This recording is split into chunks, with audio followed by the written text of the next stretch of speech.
A man's worth isn't measured by his intentions, his goodness, or his effort. It is measured by his capability and strength.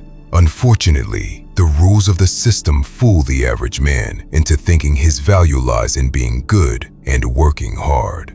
If you believe this lie, you aren't just the sheep that keeps the wolves fed, but a cog in a machine. You hold yourself back because you don't want to play dirty or be too aggressive in a world you want to believe is kind. But you tire yourself out every day trying to survive. You're safely average, but virtuously poor. Here is the reality. Rules are designed to keep the common man comfortable with his mediocrity, while those ready to get their hands dirty are allowed to take everything.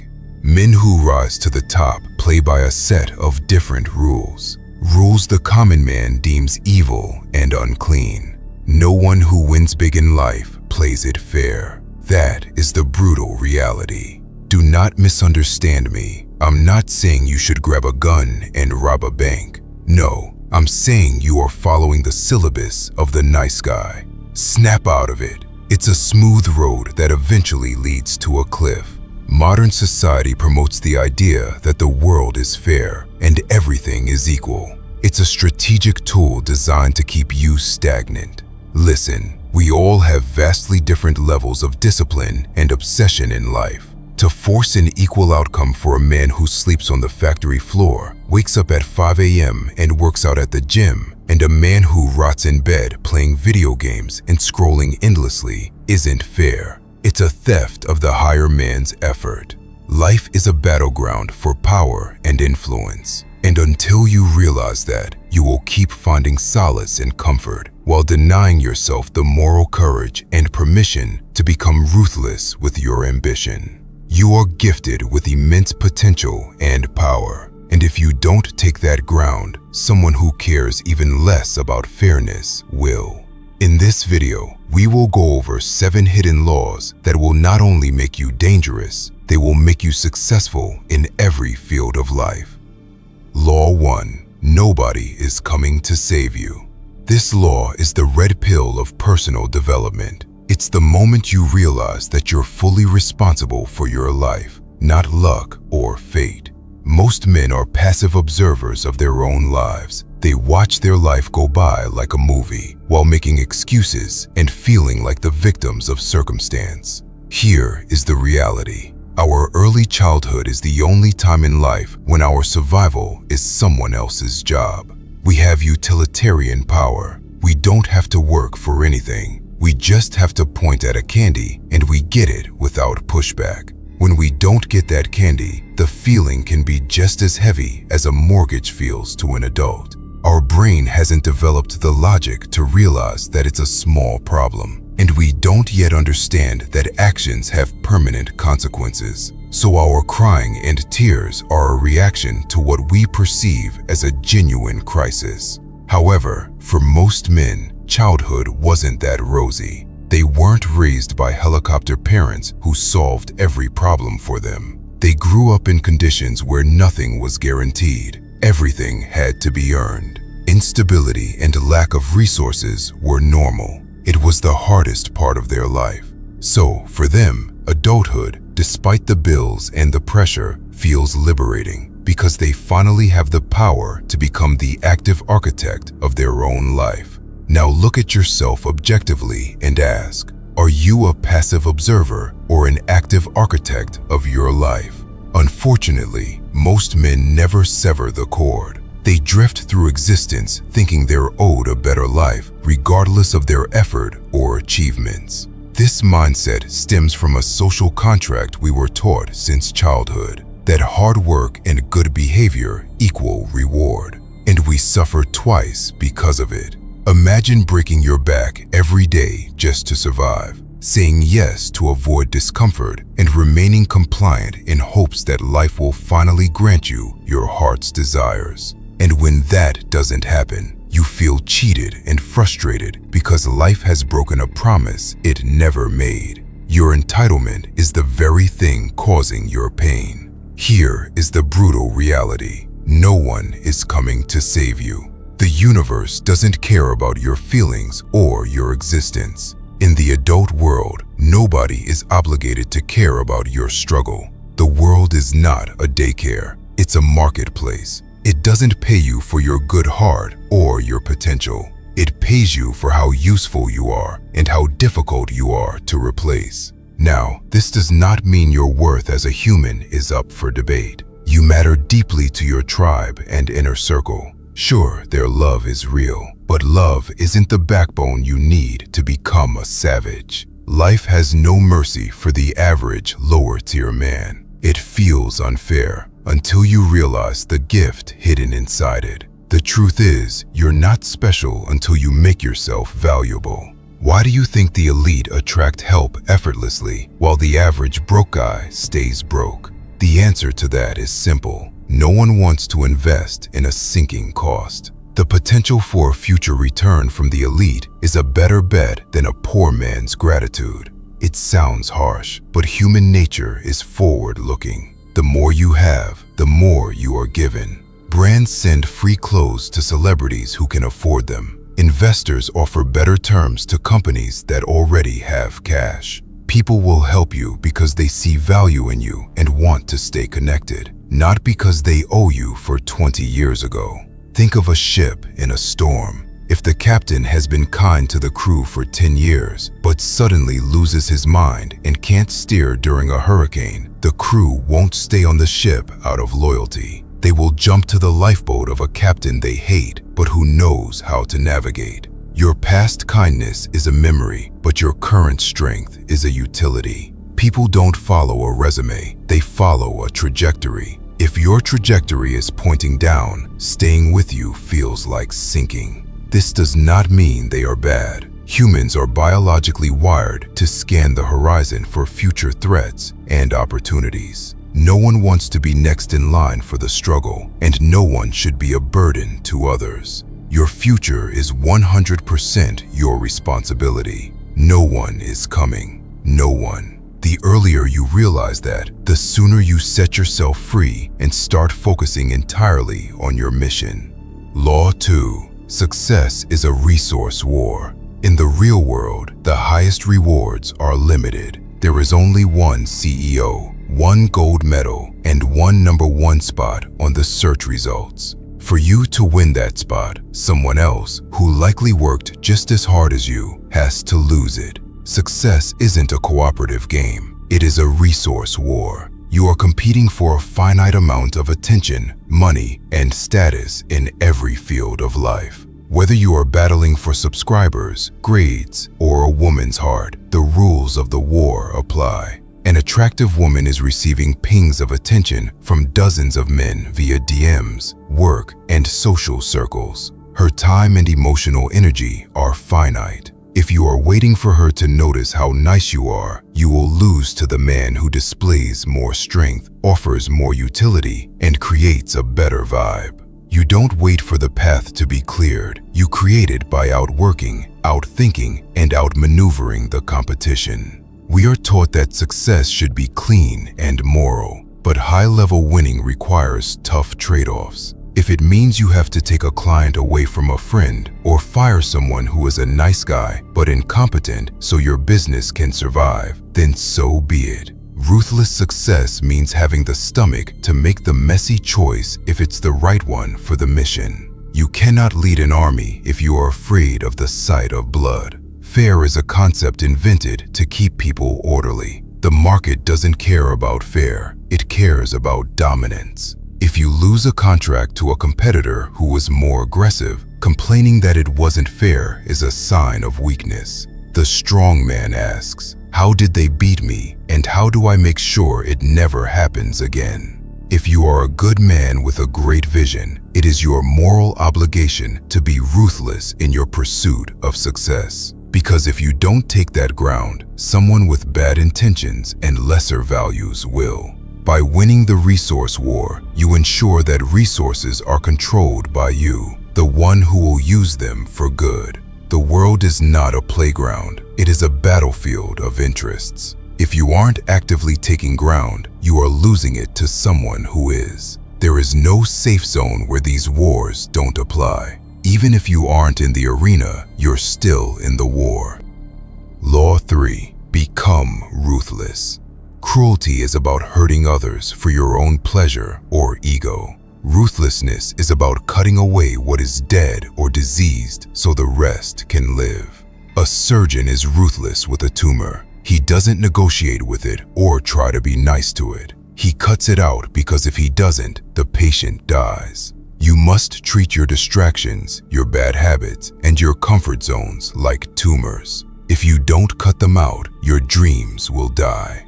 Most men fail because they are too kind to their own weaknesses. When the alarm goes off at 5 a.m., the average man starts a debate. I'm tired, I worked late, maybe tomorrow. He negotiates with his lower self while he rots in bed. The ruthless man has a non-negotiation policy. He has already decided what needs to be done. The feeling of not wanting to is irrelevant. He executes because his standards are higher than his feelings. Being ruthless with your time and energy is what makes people call you too intense or too cold. These labels are the world's way of trying to categorize your power because it scares them. Don't try to fix their perception. Accept the label as proof that you've left the average zone.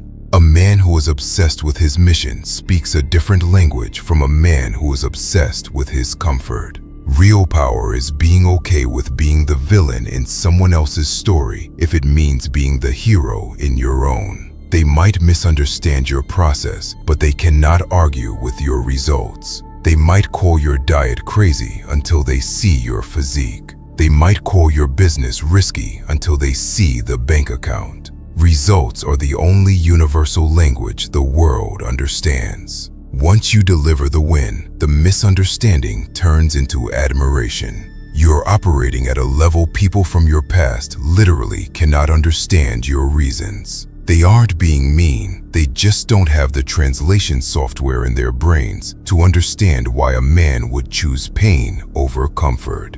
Ruthless discipline is not for the average. It's not about chasing the cheap dopamine of social media, junk food, and casual validation. It's the ability to endure the boredom and pain of the grind because you are obsessed with the 5-year vision. You are ruthless with your current self to benefit your future self.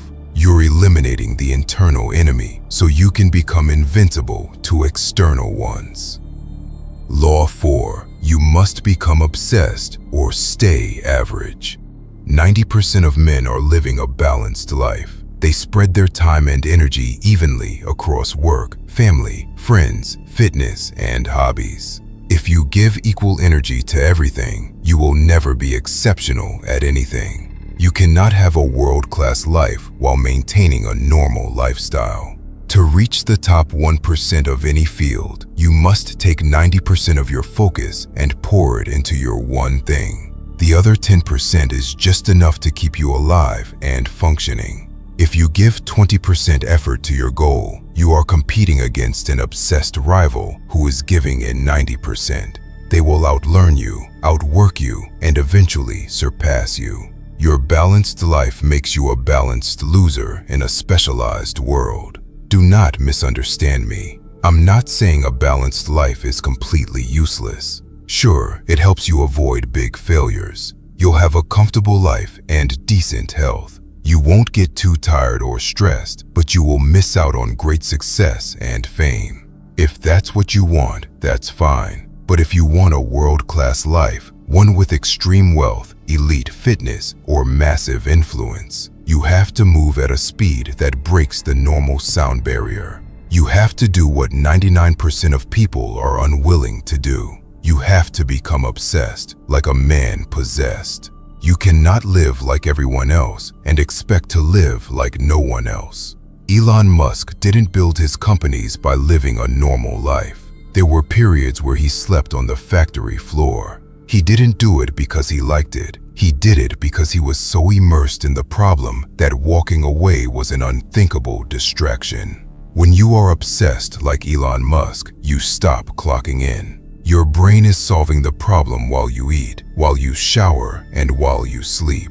That 24/7 mental cycle is what produces the billion-dollar breakthroughs. A normal life is designed for average results. It's built on 40-hour work weeks, weekend relaxation, and fitting in with the crowd. If your life looks normal to your neighbors, you are probably living a normal life.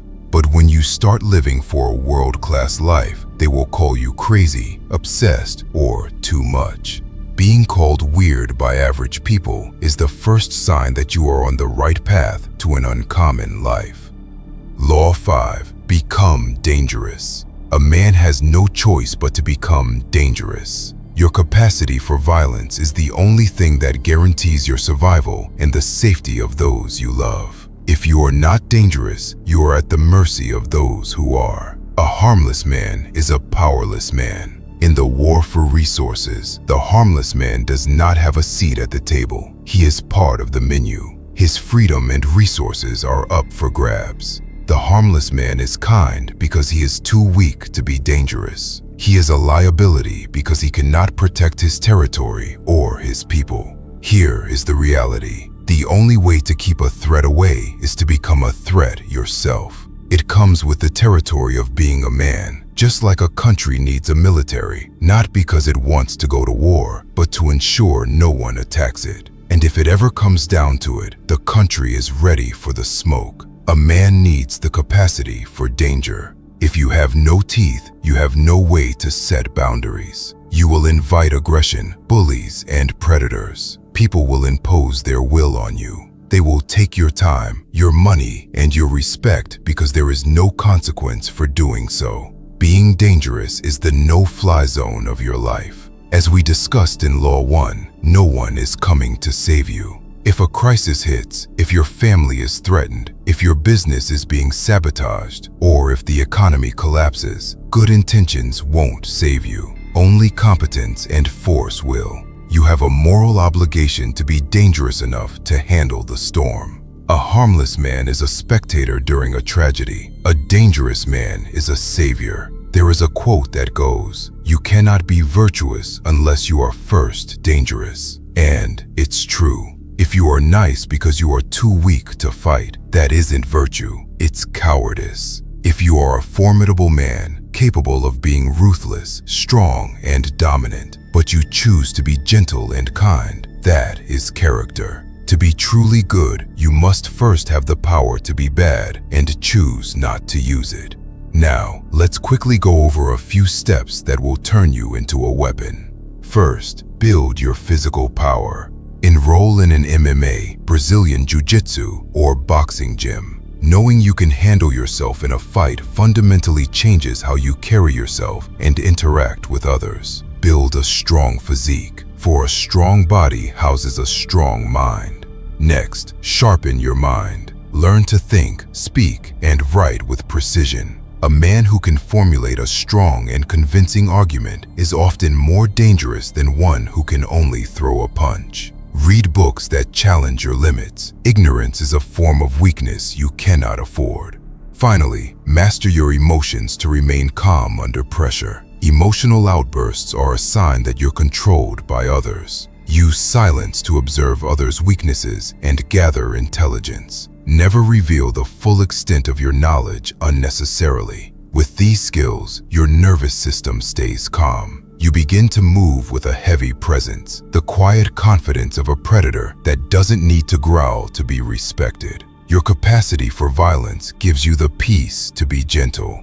Law 6. Your reputation is your armor. In the war for resources, the truth of who you are is often less important than the story the world tells about you. People don't have time to get to know your soul. They make split-second decisions based on the projection they see. Your reputation is the shorthand people use to decide if you are an asset or a problem. Robert Greene's fifth law of power states, "So much depends on reputation. Guard it with your life." And he was right. It takes years to build a reputation and only seconds to destroy it. If that happens, you become vulnerable to those waiting for the opportunity to tear you apart. A strong reputation keeps your enemies and competitors at bay. Think of a country with a world-class defense system. Other nations don't avoid attacking because they like it. They avoid it because they know the retaliation would be devastating. If you have a reputation for being a ruthless finisher, someone who doesn't quit, doesn't get intimidated, and wins at all costs, people will literally look for a weaker target. They don't want the smoke. They have looked at your track record and decided that attacking you isn't worth the heat. The legendary strategist Sun Tzu said, "The supreme art of war is to subdue the enemy without fighting." And he was right. By projecting strength, competence, and a "don't mess with me" energy, you destroy the opponent's will to fight. In this way, you keep your resources, your time, and your peace of mind, while your rivals tire themselves out fighting people who look easy. A guard dog doesn't have to bite everyone who passes the fence to be feared. It just has to look like it could. The perception of power is more effective than the use of power. If you look like a soft target, you invite attacks from all sides. But if you look like smoke, a cloud of trouble they can't handle, you are protected by the shadow you cast. Law 7. Silence. Every word spoken is a potential point of failure. In a competitive world, information is a resource, and the first rule is to never reveal everything you know. Keeping your plans to yourself is a necessary defense for survival. Think of an undercover agent. He is a silent watcher. He operates under the radar, appearing as a normal individual to gather intelligence without attracting attention. In tactics dubbed hobo cops, officers dress as homeless individuals or panhandlers. Their safety depends entirely on their assumed identity. Revealing too much information can blow their cover, putting their lives in immediate danger. By remaining silent and listening, an agent allows suspects to talk, which leads to the collection of evidence or admissions of guilt. There is a lesson to be learned here. You may not be an undercover agent, but you have your own goals and aspirations. Sharing too much with the wrong people can destroy your plans and leave you exposed. You become the undercover agent whose cover was blown. Information is a resource to be guarded. Do not reveal it unnecessarily. You might be called quiet or reserved, but that's a small price to pay. There is so much power in being underestimated. When people think you're naive or unseasoned, like a soldier who hasn't been to the front lines, they let their guard down and reveal themselves, while you quietly gather the knowledge that will give you the edge. There is a quote that goes, "It is better to remain silent and be thought a fool than to speak and remove all doubt." And it's true. Silence allows others to only suspect your ignorance, while speaking carelessly confirms it. And more importantly, once a word leaves your mouth, you no longer own it. You cannot control how the listener interprets it, who they tell, or how they might use it against you later. You can't be misquoted for something you didn't say, so if you must speak, only speak when it's necessary. In silence, you hold the power. In silence, you win. If this hit you, like this video and subscribe to the channel. Your future self is watching. Do not let him down.